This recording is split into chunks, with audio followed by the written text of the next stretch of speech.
How's it going, everyone? Today I'm checking out this mFavour office chair that I've had for a couple of months.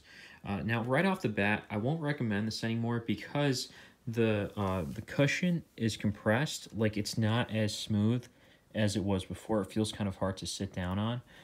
That's one main reason that can be a deal breaker in and of itself. I mean, it's still kind of decent. I mean, it looks decent on from the outside. And for short-term sitting, it's still fine. So there's that. But the other thing is that this backrest or lumbar support is actually not as good as I thought it would be. It's actually a little flat. I mean, you see the curve here, but it's not actually as curvy as I want it to be. It's a little too straight. And, you know, just to get to this, you have to put your feet, or I mean, you have to sit all the way back. And that can be a problem if you're a short person because of the seat depth. Because if you know what seat depth is, seat pan depth is basically the depth between the seat and your leg. So you won't have much breathing room, and you can have problems down the line if you don't have enough space in between. So it just barely does the job here, but just barely. So it's a little uncomfortable. I wish you could adjust this bottom piece. It would be much better. And I'll get to something more in a moment. I found a better chair. Besides that, for the price, I thought this was great. And a lot of other office chairs that I've tried above $100 to the $200 price range, I thought they were great too initially. I mean, this breathable back is so important because especially if you're in a warm climate and you start sweating, this will kind of help prevent sweat. And then on top here is the headrest, of course, and this headrest is decent. Not to mention that this can lean back. It can lean back up to 30 degrees, which isn't much, but it's better than nothing, honestly. And this headrest can go all the way up by, like, I think 12 inches. So up and down that way. And this can be taken off completely, too, I guess, if you wanted to. And behind me is another office chair that I've tried just recently. This is actually a much better office chair.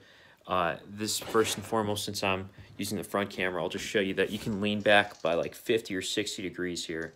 So it's quite a bit compared to the other one. And that's nice. That's a lot better, a lot more comfortable. You can also lock it in place here. So then you can't really go back at all. Similar to the mFavour in a couple of ways. Like, for instance, this can go up and down by about 3 inches. The armrests, and they can be adjusted left and right. It's a little harder on here though. And then this can also go up and down by 3 inches, but it only comes up to 19.5 inches. So at its highest point, it's not as big as the other office chairs, which will probably be above 20 inches. So there's a ½ an inch difference, which can be noticeable if you have a big or large desk. And depending on how tall or short you are, or depending on how short you are. If you're a tall guy, it probably won't matter as much, and especially if you have like a regular or smaller desk. But anyways, everything is pretty comfortable on this. This has a breathable back too. And I like the lumbar support here. It's a lot better than that one, that's for sure. I mean, this has 4 levels of adjustment, but you have to make sure it kind of locks in, because if it doesn't, then it's going to be loose and just moving around. So right now it's locked in place. I'm going to keep it that way. And it works great. And obviously the cushion here is perfectly fine, no problems whatsoever. But I do want to say that I initially thought the cushion was great on that one too, until it started to feel a little more compressed.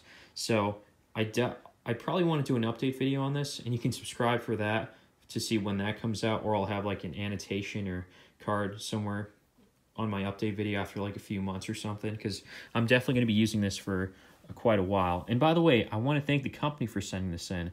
This video is not sponsored or anything. These are just my opinions. Should have probably mentioned that earlier. But one major difference here that I can appreciate, this lever here can move the seat back and forth.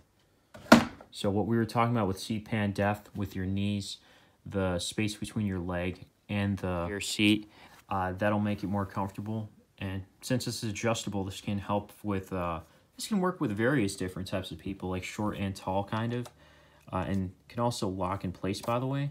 Not the seat pan depth, but I was going to say like to lean back. And there's also a couple different levels to lean back here. This one on the right here, it has like about 3 or 4 different modes.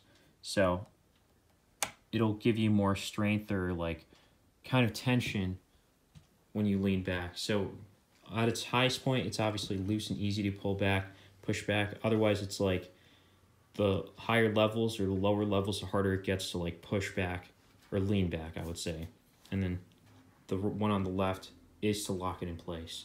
So anyways, I like this one overall so far. But again, we have to see how the long term, how it holds up. So be sure to subscribe for that and let me know what you guys think in the comments down below. As always, thanks for watching.